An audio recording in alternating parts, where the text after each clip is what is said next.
Le 20 octobre 2018, le détective Lucas Graves est arrivé dans une maison abandonnée dans les marais de Louisiane, un État du sud des États-Unis. Il enquêtait initialement sur une affaire de fraude à l'assurance liée à un incendie dans le bâtiment voisin. En inspectant la propriété, il a remarqué des traces fraîches qui contredisaient clairement l'apparence abandonnée de la maison. Lorsque Graves est entré, il a remarqué une porte cloutée menant à l'une des pièces. Il a arraché les planches et est entré. Dans l'obscurité, une personne était assise immobile sur le sol. Lorsque le détective a braqué sa lampe de poche sur elle, il a immédiatement constaté la forte maigreur et l'état de santé précaire de la personne trouvée. La personne n'a réagi ni à la lumière vive ni aux paroles de Graves. Bientôt, les ambulanciers et la police sont arrivés. À l'aide d'un scanner d'empreintes digitales portable, normalement utilisé sur le terrain, ils ont rapidement identifié la personne. Il s'agissait de Lila Johnson, qui, selon les documents, venait d'avoir 16 ans.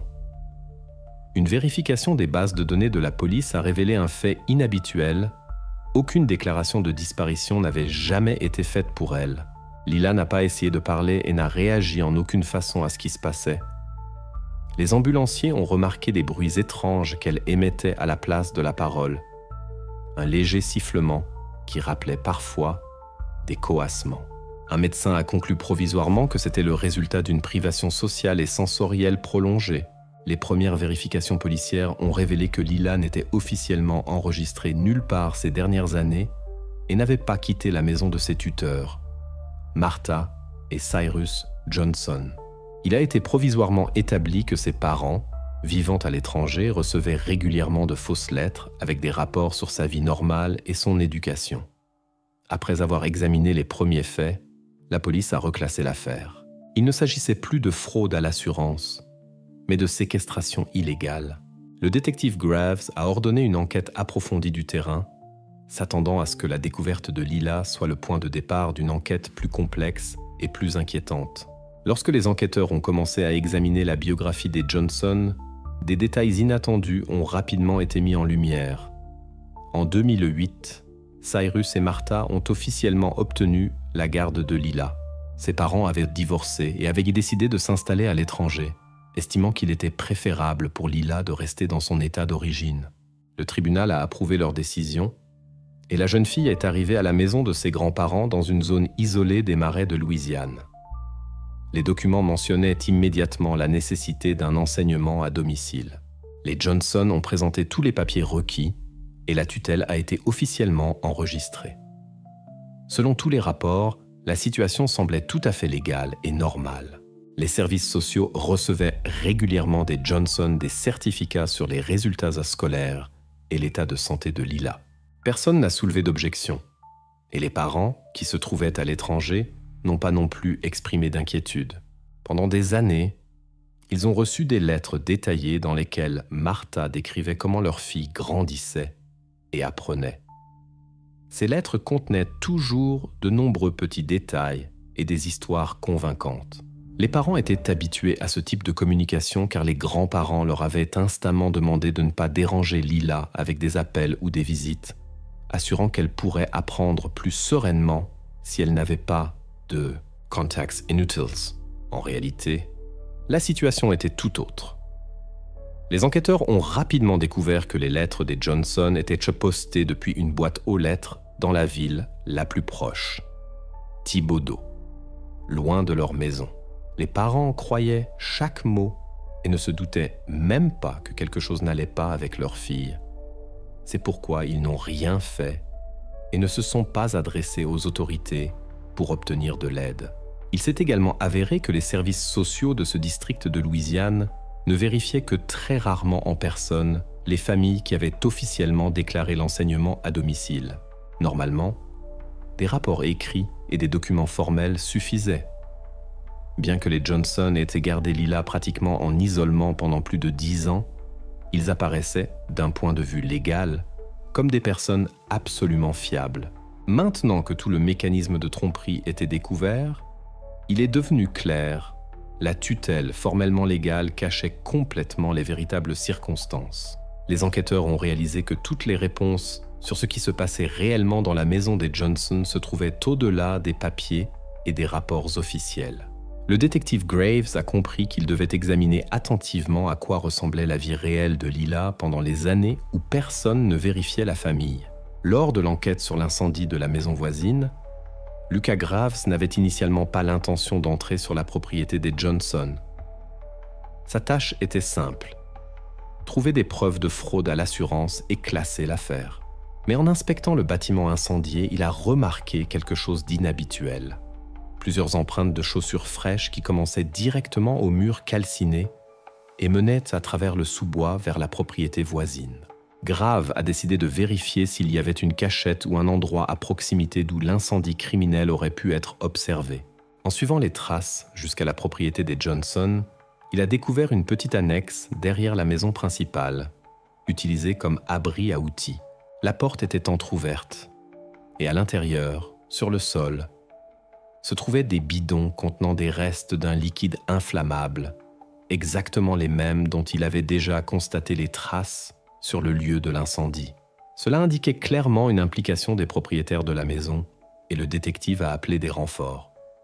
En attendant la police, Graves a commencé à inspecter la maison elle-même pour s'assurer qu'aucun suspect ne s'y trouvait. C'est précisément lors de cette inspection qu'il a remarqué la porte cloutée au fond du couloir et, après l'avoir forcée, a découvert Lila Johnson. À partir de ce moment, il était clair qu'il ne s'agissait plus seulement d'incendie criminel et de fraude à l'assurance. Il y avait une raison sérieuse de soupçonner les Johnson d'un crime bien plus grave. L'affaire a alors officiellement obtenu un nouveau statut, et l'attention de la police s'est concentrée sur ce que les Johnson cachaient exactement dans leur propre maison. La première personne à avoir attiré l'attention de la police sur les Johnson était un ermite local, que les habitants appelaient l'homme du marais. Peu de gens connaissaient son nom, et lui-même préférait vivre seul, loin de la civilisation. Pour la police, c'était une figure problématique, ayant déjà été signalée à plusieurs reprises pour des conflits mineurs. Personne ne voulait normalement avoir affaire à de tels témoins, mais le détective Graves n'avait pas le choix. Conformément au règlement, il devait vérifier quiconque pourrait savoir quelque chose sur l'incendie. Lors de l'interrogatoire, l'ermite a déclaré qu'il avait remarqué à plusieurs reprises quelqu'un à la fenêtre de la maison des Johnson.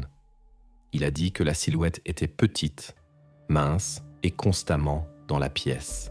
De plus, il a affirmé que les Johnson se comportaient de manière suspecte et, selon ses mots, participaient à d'étranges rituels religieux. Au début, la police a accueilli cela avec méfiance. De telles histoires étaient comme souvent racontées dans les petites villes. Néanmoins, l'ermite a insisté sur le fait qu'il disait la vérité et a remis aux enquêteurs ses propres dessins de la maison. Sur ses croquis, il avait soigneusement représenté la fenêtre et la silhouette humaine qu'il avait vue plusieurs fois. Les policiers ont pris les dessins au sérieux.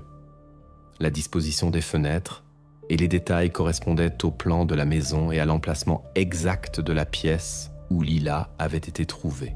Cela signifiait que l'ermite avait réellement observé ce qui se passait et n'avait pas inventé les détails. Après une brève vérification, la police a également confirmé que l'ermite lui-même ne pouvait en aucun cas être impliqué dans les événements de la maison des Johnson. Il avait un alibi pour le moment de l'incendie, et les enquêteurs n'ont trouvé ni motif ni autre preuve de sa culpabilité. Malgré les doutes initiaux, les enquêteurs ont reconnu sa déclaration comme une partie importante de l'enquête. La police comprenait maintenant que les événements dans la maison des Johnson exigeaient une grande attention. Les déclarations de l'ermite et ses dessins sont devenus la première preuve concrète que ce qui se passait dans la maison n'était pas un hasard. L'incendie, pour lequel le détective Graves était ici, n'apparaissait déjà plus comme un simple épisode. La prochaine étape des enquêteurs était de vérifier les Johnson eux-mêmes, qui ils étaient vraiment et ce qui s'était passé dans leur maison pendant de longues années. Lorsque la police a commencé l'interrogatoire de Cyrus Johnson, les enquêteurs ont immédiatement compris qu'ils avaient affaire à une personne difficile. Malgré la gravité des accusations, l'homme âgé est resté absolument calme et n'a montré ni peur ni remords. Aux questions, il a répondu brièvement et clairement, sans chercher à se justifier ou à susciter la pitié. Le procès-verbal d'interrogatoire indique que Johnson a volontairement admis que lui et sa femme avaient restreint les contacts de Lila avec le monde extérieur. Il en a parlé sans émotion, même avec une certaine froideur, affirmant qu'il avait tout fait correctement. Les enquêteurs ont été stupéfaits par cette absence de toute réaction. Et finalement, le détective Graves l'a interrogé directement sur ses motivations. C'est alors que Cyrus a expliqué clairement ses actions pour la première fois. Il a déclaré que Lila était une âme pure, qu'il et Martha devaient la protéger du monde extérieur, qu'ils considéraient comme corrompu et sale. Les enquêteurs ont immédiatement compris qu'il ne s'agissait pas d'un avantage matériel. Il s'agissait exclusivement de ses convictions, fondées sur le fanatisme religieux. Conscients de la gravité de la situation, les détectives ont proposé à plusieurs reprises à Cyrus l'aide d'un avocat, mais il a refusé à chaque fois, estimant qu'il n'avait rien à cacher ni à défendre. Pendant ce temps, une autre équipe d'enquêteurs s'occupait de l'épouse de Johnson, Martha. Une certaine agitation était perceptible dans son comportement, mais elle essayait de se taire et ne donnait pas de réponse claire aux questions. Lors de la perquisition de la maison, les policiers ont cependant trouvé des preuves convaincantes de son implication directe. Les lettres qui avaient été envoyées aux parents de Lila provenaient de sa plume. Suite à cela, Martha a cessé de nier son rôle dans les événements et elle a été arrêtée en tant que complice. Les enquêteurs ont compris que les Johnson avaient agi ensemble et étaient guidés par un seul motif, la croyance fanatique que leurs actions étaient justifiées et nécessaires. L'attention de la police s'est alors concentrée sur l'essentiel. Comment exactement les époux avaient-ils gardé Lila en isolement pendant tant d'années et jusqu'où allaient leurs convictions fanatiques? Lorsque les enquêteurs ont commencé l'examen détaillé de la maison des Johnson, ils ont rapidement compris pourquoi la famille avait pu échapper à l'attention de la police et des voisins pendant tant d'années. La maison se trouvait sur une petite parcelle dans une partie difficile d'accès des marais de Louisiane, entourée par les eaux troubles du bayou La Fourche. Aucune route n'y menait. On ne pouvait y accéder qu'en bateau. C'est ainsi que le détective Graves y était arrivé, avec un bateau de service que la police utilisait pour les enquêtes dans des endroits aussi difficiles d'accès. En accostant à un vieux quai à environ 100 mètres de la maison, il a remarqué les traces qui l'ont mené à ce bâtiment. La maison ressemblait à une habitation typique de ces zones marécageuses. Elle était construite sur de hauts pilotis pour éviter les inondations. Tout autour régnait un silence profond et aucune activité. Tout semblait abandonné. Fenêtres vides, pas de lumière, chemin envahi par la végétation. Rien n'indiquait que quelqu'un pourrait y vivre en permanence. Lors d'un examen plus approfondi de la pièce où Lila a été découverte, la police a cependant remarqué des détails inquiétants. La fenêtre était solidement clouée de l'intérieur avec des planches, ce qui excluait tout contact avec le monde extérieur. Une enquête a confirmé que la fenêtre avait été fermée il y a environ 1 an, probablement après que les Johnson eurent remarqué que quelqu'un s'intéressait à la maison. C'est précisément pour cette raison que l'ermite avait pu voir la silhouette plusieurs fois à la fenêtre avant qu'elle ne soit définitivement fermée. Lors de la poursuite de l'examen de la pièce, les policiers ont découvert une trappe soigneusement camouflée dans le sol. Elle était si bien intégrée au revêtement de sol qu'elle n'a été trouvée qu'après une longue et attentive recherche. Sous la trappe se trouvait un espace étroit, rempli d'eau de marais sales. Les conditions y étaient si désagréables que les enquêteurs ont soupçonné que la trappe avait été utilisée pour l'intimidation et l'exercice de pression psychologique. Cette version a été rapidement confirmée par Cyrus Johnson lui-même lors de l'interrogatoire. Il a calmement expliqué que l'espace sous le sol était utilisé pour des procédures de nettoyage régulières. Il croyait que l'immersion dans l'eau aidait à purifier Lila de l'influence négative du monde extérieur. Les psychologues de la police ont suggéré que la répétition régulière de telles actions pourrait avoir conduit à de graves conséquences psychologiques et à la perte de la capacité à percevoir de manière critique ce qui se passait. Les experts ont également exprimé l'opinion que Lila avait peut-être simplement cessé de comprendre que quelque chose de mal lui arrivait et percevait les conditions de son existence comme normales. Cela expliquait son comportement étrange au moment de sa découverte. L'absence de toute émotion ou tentative d'appeler à l'aide. Ainsi, la maison des Johnson s'est avérée être non pas une habitation ordinaire, mais un endroit spécialement préparé, destiné à isoler complètement une personne de la société. Chaque détail de la maison, de son emplacement isolé à la construction spécifique de la pièce, avait été délibérément créé pour cacher ce qui se passait à l'intérieur. Maintenant, la police avait l'intention de découvrir si les Johnson étaient les seuls impliqués dans cette histoire ou s'il y avait d'autres personnes qui étaient au courant de ce qui se passait et qui auraient pu contribuer à une isolation aussi longue et efficace. Les enquêteurs ont commencé à vérifier les éventuelles connexions du couple à différents groupes religieux ou sociaux afin de comprendre d'où les époux Johnson avaient précisément tiré des idées aussi radicales. Si le comportement de Cyrus lors des interrogatoires se caractérisait par le calme et une froide indifférence, Martha Johnson, elle, s'est comportée de manière totalement différente dès le début. Dès les premières minutes de la conversation, il est devenu clair qu'elle était en état de choc sévère. Martha pleurait, trouvait à peine ses mots et s'éloignait constamment du sujet. Parfois, il semblait qu'elle voulait en dire plus, mais s'arrêtait et commençait à se justifier avec des phrases générales, disant que tout avait été correct et qu'il n'y avait pas d'autre moyen. Les enquêteurs ont noté dans le procès-verbal que Martha évitait les réponses directes à toutes les questions concernant son mari.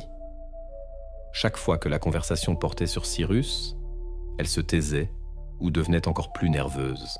À la question de savoir qui avait précisément pris la décision d'isoler Lila, Martha est restée silencieuse pendant longtemps avant de prononcer une seule phrase, qui a ensuite été consignée par les enquêteurs. Cyrus disait qu'il y avait la peste dans le monde extérieur, que les gens y étaient infectés. Il disait que si elle sortait, elle tomberait malade aussi. Cette citation a éclairé les enquêteurs sur les raisons pour lesquelles Martha avait soutenu les actions de son mari pendant des années. Elle ne niait pas son implication, mais tentait d'atténuer son propre rôle en soulignant constamment qu'elle avait simplement fait confiance à son mari et qu'elle ne pouvait pas agir autrement. Martha a dit qu'elle avait peur de briser les lois de Dieu établies par Cyrus et a admis qu'elle avait très peur de lui. Ses paroles semblaient confuses, mais sincères. Et les enquêteurs ont compris qu'il ne s'agissait pas seulement de soutien conjugal, mais d'une profonde dépendance émotionnelle et d'une peur de la punition.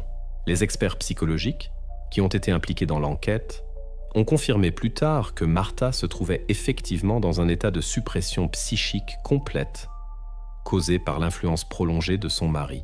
Selon eux, elle avait progressivement perdu la capacité de prendre des décisions de manière autonome et percevait les paroles de Cyrus comme une vérité absolue et incontestable.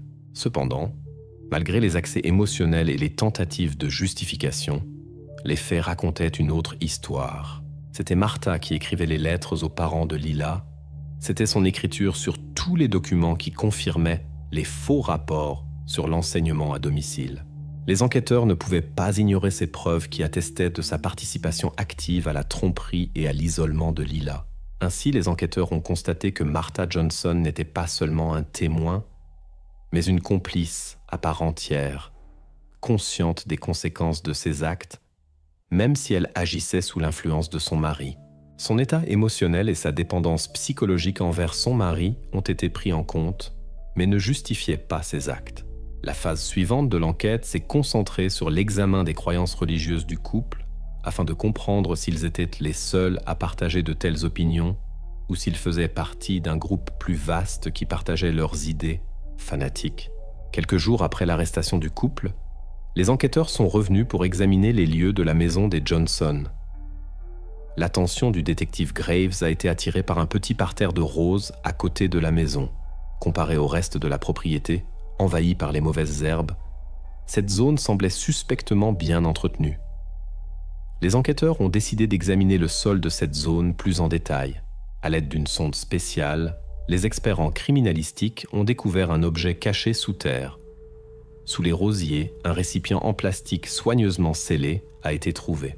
Son couvercle épais et hermétique et plusieurs couches de ruban adhésif indiquaient que les propriétaires avaient l'intention de cacher le contenu pendant longtemps. Lorsque le conteneur a été ouvert, les enquêteurs y ont trouvé plusieurs cassettes audio et une pile de lettres. Les cassettes étaient soigneusement étiquetées. Leçon 1, leçon 2, la confession de Martha, purification et d'autres titres similaires. Au total, il y en avait 12. Les lettres étaient séparées et, comme une enquête ultérieure l'a confirmé, écrites de la main de Martha Johnson. Ces lettres avaient été envoyées aux parents de Lila pour donner l'impression d'une vie de famille normale. En écoutant la première cassette, les enquêteurs ont entendu la voix de Cyrus Johnson. Les enregistrements commençaient tous de la même manière. Date et une brève introduction. Leçon de pureté. La voix de Cyrus était calme, didactique. Il parlait du fait que le monde extérieur était plongé dans le vice et la maladie et que Lila ne pouvait être sauvée que par une obéissance totale et une purification par l'eau. Parfois, une voix féminine était audible, identifiée plus tard par des experts comme étant la voix de Martha, qui confirmait et complétait les paroles de son mari. L'une des cassettes se distinguait des autres par des bruits supplémentaires. L'enquête a révélé qu'il s'agissait de bruits de rue précédemment enregistrés, qui avaient pu être enregistrés par les Johnson lors de leur trajet vers la ville la plus proche. Cyrus diffusait ces enregistrements pour renforcer encore la peur de Lila du monde extérieur et prouver à quel point les gens en dehors de leur maison étaient dangereux. Après avoir écouté les 12 cassettes, les enquêteurs ont eu une idée claire de la durée et du soin avec lesquels les époux Johnson avaient mis en place leur système d'influence psychologique. Les experts ont qualifié ces actions de processus ciblés et systématiques, visant la suppression complète de la personnalité. Les lettres, trouvées avec les cassettes, expliquaient définitivement pourquoi les parents de Lila ne l'avaient pas cherchée si longtemps. Les parents recevaient régulièrement des rapports sur une scolarisation à domicile prétendument réussie et une vie épanouie de leur fille. Certaines lettres contenaient même une signature imitant l'écriture de Lila, ce qui a définitivement convaincu les parents de son bien-être. L'enquête avait maintenant une image complète de ce qui s'était passé. Les matériaux trouvés prouvaient que les Johnson non seulement retenaient Scylla, mais avaient créé un système soigneusement planifié, comprenant des manipulations psychologiques, la falsification de documents et la tromperie délibérée des proches. La prochaine phase de l'enquête devait clarifier si les Johnson avaient agi exclusivement de leur propre initiative ou s'ils étaient liés à une organisation qui aurait pu exercer une influence sur eux ou qui était la source de leurs idées fanatiques. Après avoir étudié tous les éléments recueillis, les enquêteurs ont fait appel à des experts médicaux. Leur tâche était de fournir un rapport officiel sur l'état de Lila afin que les enquêteurs aient une idée claire des conséquences de ce qui s'était passé dans la maison des Johnson. Selon le rapport de la commission médicale, Lila a été diagnostiquée avec une grave privation sensorielle et un épuisement psychique profond. Selon les experts, c'était le résultat d'années d'absence de tout contact normal avec le monde extérieur et d'un isolement presque complet des interactions humaines ordinaires. Les spécialistes ont également noté chez elle des signes de ce que l'on appelle le mutisme sélectif. Cela signifie qu'elle était physiquement capable de parler, mais avait psychologiquement perdu la capacité de parler normalement et ne réagissait pratiquement pas aux interpellations. Au lieu de mots, elle émettait des sons inarticulés, rappelant les bruits de la nature qui l'avait entourée toute sa vie. Les experts ont considéré cela comme la conséquence d'un degré extrême d'isolement social, où le cerveau humain ne perçoit tout simplement plus la communication humaine comme une norme. Une partie distincte du rapport médical traitait de l'état physique de Lila. De nombreuses cicatrices et traces de piqûres d'insectes ont été trouvées sur ses mains et ses pieds. Les experts ont souligné que de telles lésions cutanées surviennent le plus souvent après un séjour prolongé dans de l'eau stagnante et sale, typique des zones marécageuses. Les enquêteurs ont immédiatement lié cela à la procédure que Cyrus Johnson appelait « purification ». Ainsi, les lésions physiques ont confirmé ce que les suspects avaient déjà déclaré lors des interrogatoires. Le rapport médical a permis à l'enquête de confirmer officiellement que de telles actions n'étaient pas aléatoires ou périodiques, mais régulières, systématiques et menées sur de nombreuses années. Ces conclusions concordaient avec les preuves trouvées, les cassettes audio et les lettres qui avaient été découvertes auparavant sur la propriété. Les psychologues qui travaillaient avec Lila ont expliqué avec prudence que les conséquences pour sa psyché seraient très probablement à long terme. Une guérison complète ne pouvait être garantie. Ils ont souligné la nécessité d'un long processus de réhabilitation pour lui redonner la capacité d'interagir normalement avec le monde extérieur. L'avis de la commission médicale est devenu une preuve accablante de l'action délibérée des Johnson.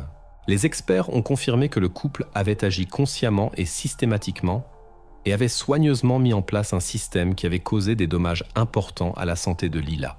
Maintenant, l'enquête était confrontée à la tâche de comprendre si les Johnson étaient les seuls à partager et à soutenir une idéologie aussi radicale ou s'ils faisaient tôt partie d'un groupe plus large. La prochaine phase de l'enquête devait clarifier l'origine de cette vision cruelle du monde et déterminer s'il y avait une probabilité que des cas similaires aient pu se produire ailleurs. Après avoir examiné le rapport médical, les enquêteurs sont revenus à l'incident par lequel tout avait commencé, l'incendie de la maison voisine. À première vue, les deux affaires n'avaient rien à voir l'une avec l'autre. L'une concernait l'isolement de Lila, l'autre un incendie criminel dans le but d'une fraude à l'assurance. Mais en analysant les documents trouvés dans la maison des Johnson, un détail est apparu qui a tout lié en une chaîne.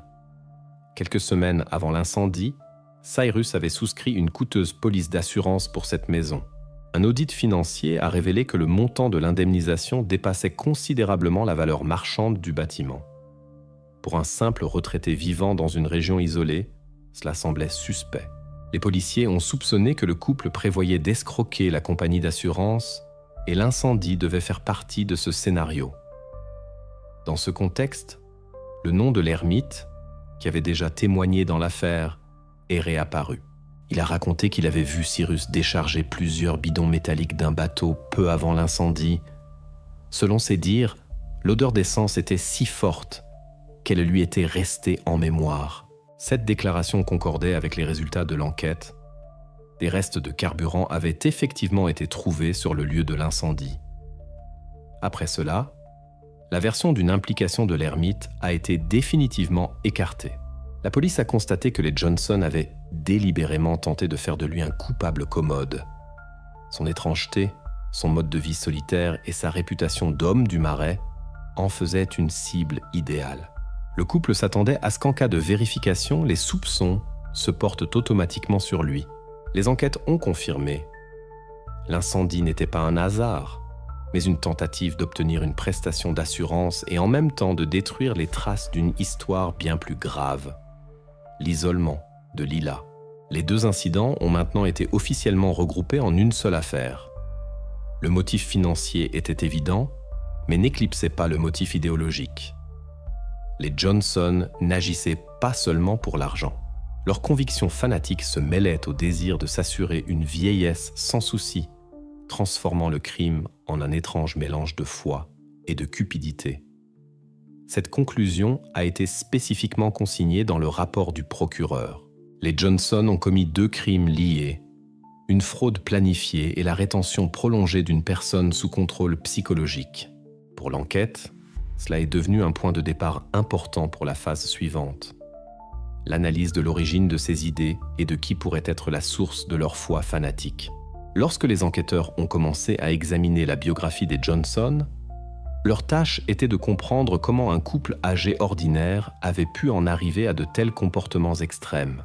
Au début, leur mode de vie ne semblait que étrange et fermé, mais bientôt des faits sont apparus qui expliquaient leurs convictions.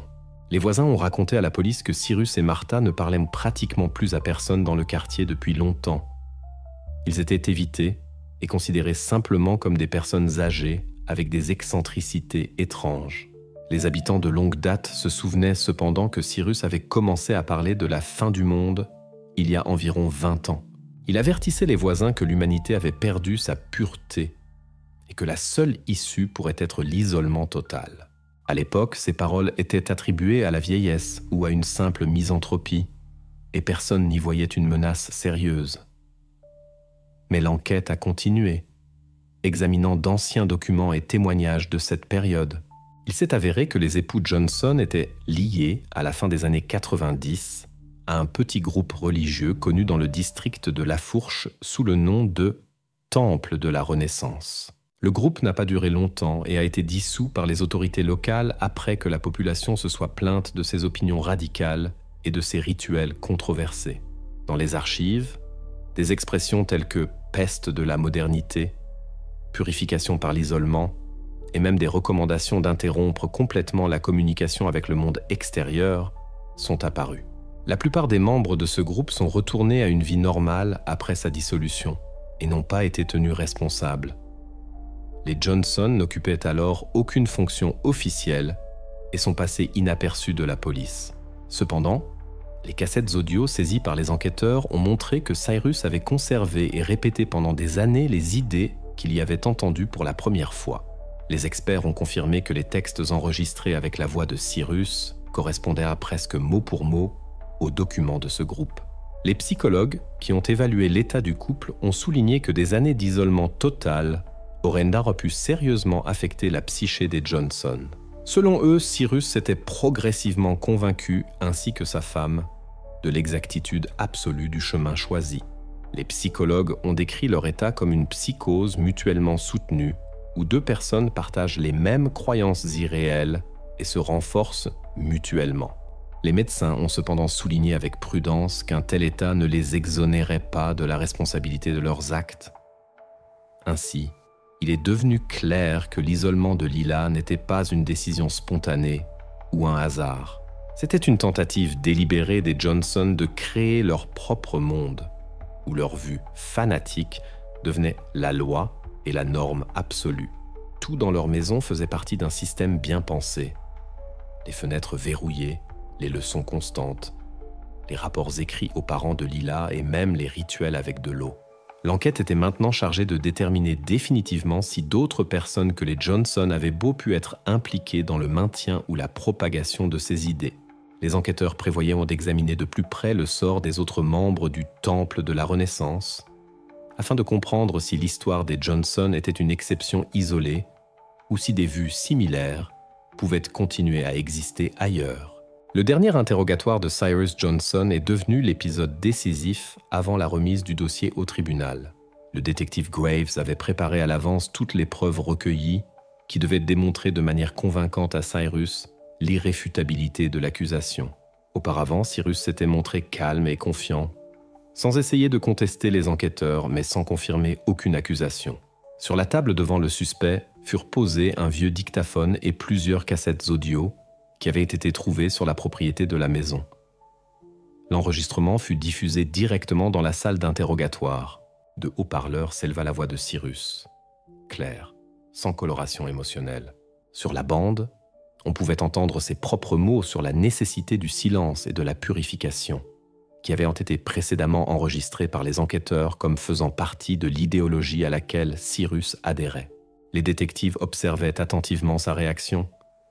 Cyrus écoutait sans aucun signe de peur, de colère ou de malaise, comme s'il lui était présenté quelque chose de quotidien et de familier depuis longtemps. Après l'enregistrement, le détective a présenté à Johnson des photos prises lors de l'inspection de la maison. Les images montraient les conditions dans lesquelles se trouvait Lila, une petite pièce sans meubles, la fenêtre condamnée, la trappe menant sous la maison, ainsi que les conséquences sanitaires de telles conditions. Cyrus regardait les images calmement, sans exprimer de gêne ou d'agitation. Son attitude face à ce qu'il voyait ressemblait plutôt à l'examen de détails insignifiants qui n'avaient rien à voir avec lui personnellement. Lorsque le détective lui a demandé s'il considérait ses actions comme illégales ou erronées, Cyrus a fait savoir avec assurance et brièveté que, dans sa conscience, rien d'illégal ne s'était produit. Ses réponses ont démontré une conviction absolue de sa propre justesse. Cyrus n'a nié aucune des actions qui lui étaient reprochées, mais a trouvé pour chaque épisode une justification par son système de conviction personnelle, le qualifiant de salut et de purification. Les psychologues, qui ont examiné plus tard les dossiers de l'interrogatoire, ont conclu que le comportement de Cyrus était prévisible. Selon leur expertise, ils ne pouvaient pas percevoir ses actions comme des crimes parce qu'ils les identifiaient entièrement à ses convictions. Une telle attitude était typique des personnes dont le fanatisme était devenu le fondement de leur personnalité et avait complètement remplacé la réalité. Après la fin de l'interrogatoire, le détective Graves a officiellement noté que Johnson refusait de reconnaître l'illégalité de ses actions. Dans les dossiers de l'affaire, toutes les preuves ont été clairement documentées, enregistrements, lettres, expertises, photos et témoignages. Le procureur a reçu un dossier entièrement préparé, prêt pour le procès. L'enquête étant maintenant terminée, le sort des époux Johnson devait être décidé devant les tribunaux. Les enquêteurs devaient leur présenter les arguments confirmant que les actions de Cyrus et Martha n'étaient pas seulement accidentelles ou erronées, mais des crimes prémédités et délibérément commis. Après l'interrogatoire final, le ministère public a commencé à préparer l'acte d'accusation pour le tribunal. À ce stade, la tâche était très claire. Rassembler tous les éléments de l'enquête en une image claire et convaincante. L'accusation disposait déjà d'expertises médicales, de cassettes audio, de documents financiers et de témoignages. Il ne restait plus qu'à placer les accents de manière à ce qu'aucun doute sur la culpabilité des Johnson ne puisse surgir ni chez le juge, ni chez les jurés. L'expertise médicale, qui confirmait sans équivoque les dommages prolongés et graves causés à la santé de Lila, était particulièrement importante pour le ministère public. Les experts ont souligné que son état était le résultat d'années d'isolement délibéré et non de circonstances accidentelles. Ces conclusions étaient étayées par d'autres preuves, y compris les enregistrements sur les cassettes, où l'on entendait les voix de Cyrus et Martha discuter et planifier leurs actions. Un élément supplémentaire de l'accusation était les déclarations des voisins et de l'ermite, qui confirmaient que les Johnson avaient double caché Lila aux étrangers pendant des années afin d'éviter tout contact avec le monde extérieur. Les lettres envoyées aux parents de Lila ont également été présentées, prouvant la dissimulation systématique d'informations et la tromperie intentionnelle des proches. Le ministère public a également examiné les aspects financiers du crime. Il a été confirmé que Cyrus avait souscrit une police d'assurance pour la maison voisine, qu'il gérait par procuration, peu avant l'incendie. Cela signifiait que le mobile financier n'était pas moins significatif que le mobile idéologique. Dans l'acte d'accusation, le ministère public a résumé les deux épisodes, soulignant que le couple était guidé à la fois par des convictions fanatiques et par le désir de gain matériel.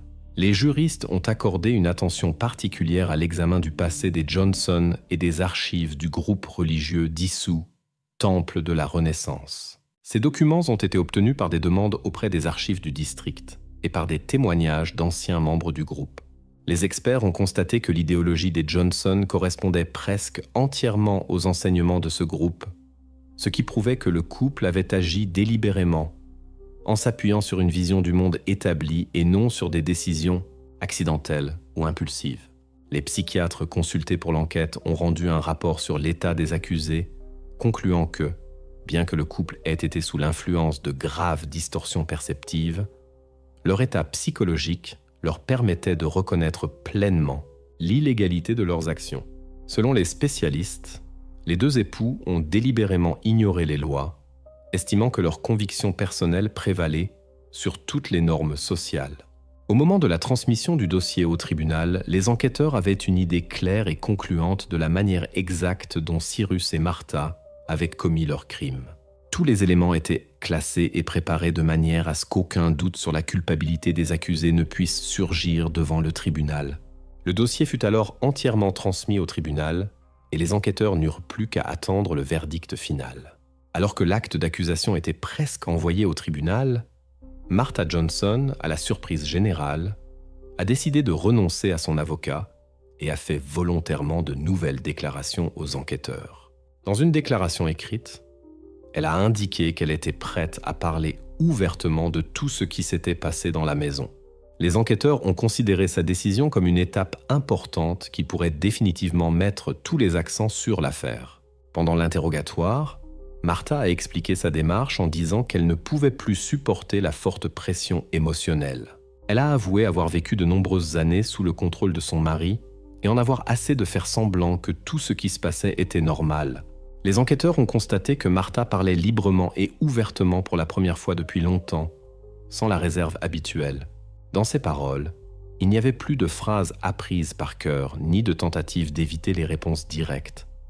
Elle a confirmé avoir personnellement participé à l'isolement de Lila, et avoir écrit les fausses lettres aux parents. Selon ses dires, elle ne l'a pas fait par intérêt personnel ou avidité, mais par un sentiment de dépendance totale vis-à-vis des vues de son mari. Avec le temps, son idéologie avait remplacé en elle toute notion de moralité et de loi, et elle avait cessé de reconnaître où se situait la frontière entre la croyance et la cruauté. Martha n'a pas qualifié ses actions de crime, mais a admis ouvertement pour la première fois que cela avait nui à Lila. Dans ses aveux, elle a également parlé de la peur constante de Cyrus, qui a toujours fait autorité dans leur famille. Elle a avoué avoir peur de le contredire et de douter de ses paroles. Les experts ont ensuite confirmé que son comportement correspondait à un état de soumission psychologique complète, causé par des années de pression et d'isolement partagé. L'enquête a enregistré ces déclarations comme un aveu volontaire de complicité. Les déclarations de Martha correspondaient entièrement aux preuves déjà existantes et expliquaient les détails qui avaient auparavant soulevé des questions. Désormais, les enquêteurs n'avaient plus besoin d'émettre d'hypothèses. Les paroles de l'accusée elle-même éclaircissaient tous les points litigieux. Après la documentation officielle des déclarations, le parquet a conclu qu'aucune autre enquête n'était nécessaire. Les aveux de Martha ont juridiquement clos l'affaire de manière définitive, confirmant que le couple avait agi de concert et délibérément, guidé non seulement par des convictions fanatiques, mais aussi par des intentions conscientes. Ainsi, Martha Johnson fut celle qui a clos l'enquête en confirmant l'ensemble des preuves accumulées. Ses paroles ont non seulement révélé toute l'histoire, mais ont également clairement exposé les rôles de chacun des époux dans cette affaire. Il ne restait plus aux enquêteurs qu'à remettre les documents au tribunal et à attendre la décision qui devait déterminer l'étendue de la responsabilité des deux accusés. Alors que les investigations entraient dans leur phase finale, les enquêteurs ont décidé de procéder à une reconstitution complète de la vie de Lila dans la maison des Johnson. L'objectif était uniquement de montrer au tribunal comment cet isolement avait duré tant d'années et ce qui se passait derrière des portes closes. Pour cela, ils ont utilisé les aveux de Martha, les expertises médicales, les preuves matérielles et les résultats de la perquisition de la maison dans les marais. Les experts ont reconstitué l'emploi du temps quotidien. Chaque journée commençait de la même manière. Martha s'approchait de la porte de la chambre silencieuse et déposait un petit morceau de poisson cru et une tasse métallique d'eau sur le sol. Cyrus croyait que la nourriture cuite souillait l'âme. Tout devait donc être aussi simple et naturel que possible. Ensuite, il vérifiait les serrures et la trappe menant sous la maison. Si tout était bien fermé, le couple vaquait à ses occupations, généralement au jardin ou à la culture, où Cyrus réparait le bateau. La pièce où se trouvait Lila restait dans un silence total. Pas d'horloge, pas de fenêtre, ni de source de lumière. Seulement de légers bruits de l'extérieur, l'eau qui goutte, le bourdonnement des insectes, le bruissement lointain du vent. Avec le temps, ont constaté les psychologues, Lila a cessé de distinguer le jour de la nuit et a complètement perdu la notion du temps. Lors de l'examen de la pièce, des marques ont été découvertes sur les murs. Probablement des tentatives de compter les jours, mais elles s'interrompaient toutes en cours de route. Plusieurs fois par semaine, Martha tenait des leçons à travers une étroite ouverture dans la porte. Elle lisait de courts textes manuscrits par Cyrus, répétant les mêmes phrases sur le silence, l'obéissance et la purification. Sur ces papiers se trouvaient des marques caractéristiques correspondant à l'écriture des cassettes audio et des lettres. Martha a avoué plus tard que ces leçons faisaient partie d'un rituel, une tentative de préserver la pureté de l'esprit. L'épisode le plus grave de la reconstitution fut les rituels hebdomadaires que le couple appelait « purification par l'eau ». La trappe était ouverte et Lila descendait dans la pièce sous la maison, là où se trouvait constamment de l'eau froide et trouble.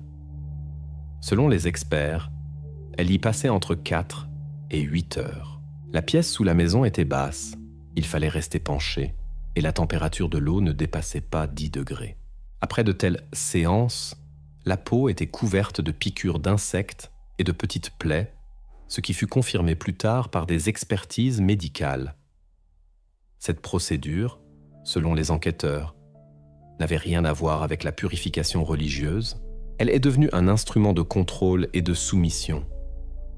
Cyrus y voyait un moyen de briser la volonté de Lila, et Martha percevait ce qui se passait comme un devoir, sans oser s'y opposer. Les experts impliqués dans la reconstitution ont décrit en détail l'aménagement de la chambre silencieuse. C'était une pièce de pas plus de 6 mètres carrés. La fenêtre était solidement clouée de l'intérieur, la porte renforcée de charnières métalliques et verrouillée de l'extérieur. Un étroit interstice restait en bas de la porte, par lequel la nourriture et les feuillets de papier avec les leçons étaient là passés. À l'intérieur, il n'y avait pas de meubles. Seulement un plancher fait de planches irrégulières et des traces d'humidité dans les coins. Selon l'expertise des criminalistes, la pièce correspondait aux conditions d'un isolement sensoriel complet.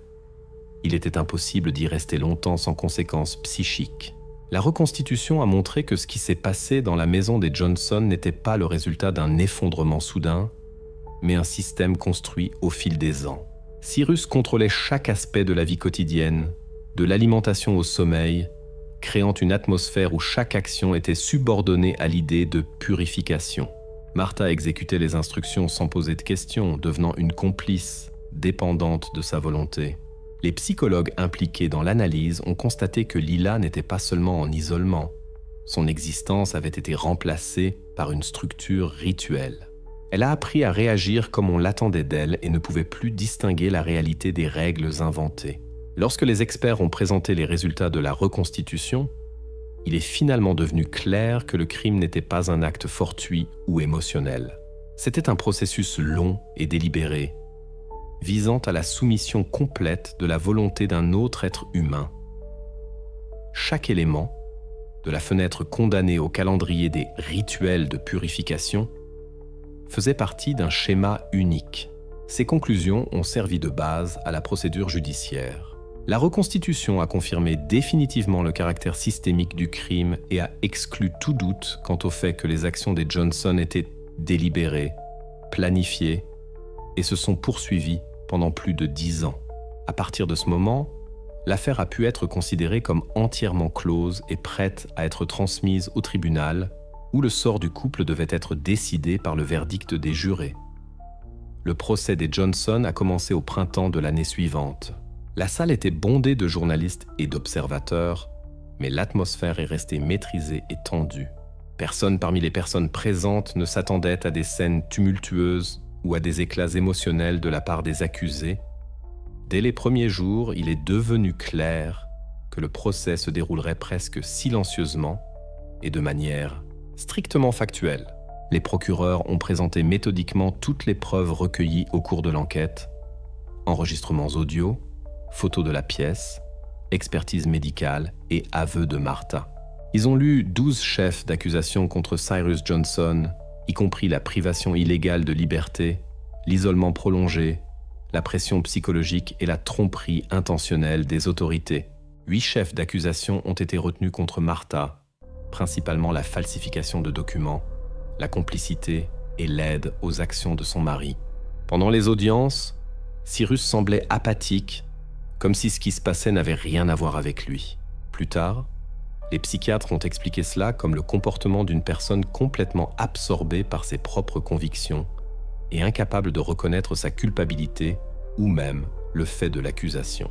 Martha, en revanche, était visiblement abattue, évitant de regarder le juge et levant à peine les yeux de la table. Lors d'une des journées du procès, Lila a été appelée à comparaître devant le tribunal. C'était sa première apparition publique depuis sa libération. Elle était assise silencieusement et immobile à côté d'un représentant du centre de réadaptation. Le juge s'est formellement adressé à elle pour confirmer sa présence dans la salle en tant que témoin important. En réponse, un léger sifflement, à peine perceptible, a été entendu. Cet épisode a démontré son état après des années d'isolement et est devenu une preuve supplémentaire dans l'affaire. Un moment important du procès fut la diffusion des enregistrements audio. Dans la salle, la voix de Cyrus retentit, lisant monotonement pendant plusieurs minutes ses instructions sur la nécessité du silence et de la purification. Même les personnes familières avec l'affaire ont réagi avec une tension notable. La défense a tenté de présenter Cyrus comme une personne incapable de contrôler son comportement. Cependant, les psychiatres ont rendu un avis univoque. L'accusé était pleinement conscient de ce qu'il faisait et agissait délibérément. Martha, en revanche, a été classée comme étant partiellement dépendante de l'influence de son mari, ce qui a influencé la décision finale du tribunal. Lorsque le juge a prononcé le verdict final, un silence absolu régnait dans la salle. Cyrus Johnson a été reconnu coupable de tous les chefs d'accusation et condamné à la prison à perpétuité sans possibilité de libération conditionnelle. Martha a été reconnue coupable de complicité et a reçu 30 ans de prison. À ce moment-là, elle s'est effondrée en pleurs. Cyrus n'a pas réagi du tout. Il était resté assis dans la même position, comme s'il ne prenait pas ce qui s'était passé au sérieux. Les procureurs ont fait remarquer plus tard que le procès avait été l'un des plus difficiles de leur carrière, notamment sur le plan émotionnel. Bien qu'il n'y ait pas eu de scène tumultueuse dans la salle d'audience, la gravité de ce qui s'était passé était palpable pour toutes les personnes présentes. Le procès était terminé. Cyrus et Martha ont reçu la peine qu'ils méritaient. Leurs actions ont été officiellement reconnues par le tribunal comme un crime grave, dont Lila devrait surmonter les conséquences pendant longtemps. Avec le prononcé de la peine, la partie juridique de l'histoire était close. La phase suivante ne concernait plus les preuves et les décisions judiciaires, mais la restauration d'une personne qui avait passé presque toute sa vie en isolement et qui commençait seulement maintenant à réapprendre à vivre. Après la clôture de la procédure judiciaire, Lila a été transférée dans un centre spécialisé en Louisiane. La tâche principale des spécialistes était de rétablir sa capacité à communiquer et à s'adapter à la vie en société. Psychologues, neuropsychiatres et orthophonistes travaillaient quotidiennement avec elle, mais savaient que le processus prendrait des années. Le mutisme sélectif, développé sur fond d'isolement prolongé, s'est avéré tenace. Lila ne prononçait pas un mot, évitait le contact visuel direct et ne réagissait pas lorsqu'on l'interpellait. Peu à peu, elle a commencé à changer. Les médecins ont constaté de petites améliorations. Lila est devenue plus calme, ne sursautait plus au contact des gens, acceptait parfois des objets qu'on lui donnait. Mais elle ne parlait toujours pas. Les spécialistes ont admis qu'il ne serait probablement plus possible de rétablir une pleine capacité de langage. Mais ils ont poursuivi la thérapie pour l'aider à acquérir des compétences minimales de communication et d'autonomie. Le détective Lucas Graves, qui avait découvert cette affaire, a été muté dans un département traitant les crimes contre les mineurs. La direction a loué son travail et son professionnalisme, mais Graves lui-même a avoué lors de discussions avec des collègues que l'histoire des Johnson était devenue un tournant pour lui. Il a dit qu'après cette affaire, il a commencé à prêter attention à des choses qui lui semblaient auparavant insignifiantes, aux habitudes étranges des gens, aux détails que d'autres ne remarquaient pas. La maison des Johnson dans les Marais fut bientôt démolie sur ordre des autorités locales. Le terrain fut dégagé et après quelques mois, la nature l'avait entièrement repris. Pour les habitants du district, cependant, cet endroit est resté un symbole de quelque chose d'étrange et d'oppressant. Les gens essayaient de ne pas en parler, et s'ils s'en souvenaient, ce n'était que brièvement, comme un événement qu'il valait mieux ne pas toucher. Bien que l'enquête et le procès aient répondu à la plupart des questions, une est restée sans explication. Les experts n'ont jamais pu comprendre comment les Johnson avaient réussi à supprimer complètement les réactions naturelles de Lila dans les premières années. Pleurs, cris, peur. Elle n'a pas pu raconter ce qui s'était passé, et les preuves restantes n'ont pas donné de réponse directe. Ce point est resté un mystère même pour les enquêteurs expérimentés et les psychologues qui ont étudié les dossiers de l'affaire. L'affaire Johnson a été officiellement close. Les archives contenant les documents ont été remises au tribunal de district de Lafourche, où elles sont conservées jusqu'à ce jour. L'histoire a eu un large écho dans la presse et les milieux scientifiques, devenant un exemple de la façon dont des convictions poussées au fanatisme peuvent détruire des vies. Cyrus Johnson, 81 ans, a été condamné à la prison à perpétuité sans droit à la libération. Martha Johnson, 79 ans, a été condamnée à 30 ans de privation de liberté. Lila continue de vivre sous la supervision de spécialistes. Son monde est maintenant limité aux murs de la clinique, aux promenades dans la cour et aux courtes séances de thérapie. Graves a quitté la Louisiane, mais a écrit plus tard dans ses notes que ce qui l'avait le plus frappé dans cette affaire n'était pas le crime lui-même, mais la durée pendant laquelle la société ne l'avait pas remarqué juste à côté d'elle. Les années ont passé, mais l'histoire des Johnson est restée gravée dans la mémoire du district. La maison a disparu, les documents prennent la poussière dans les archives, mais tout ce qui est lié à cette affaire continue de rappeler. Parfois, le mal ne naît pas de la méchanceté, mais d'une conviction que personne n'a arrêté à temps.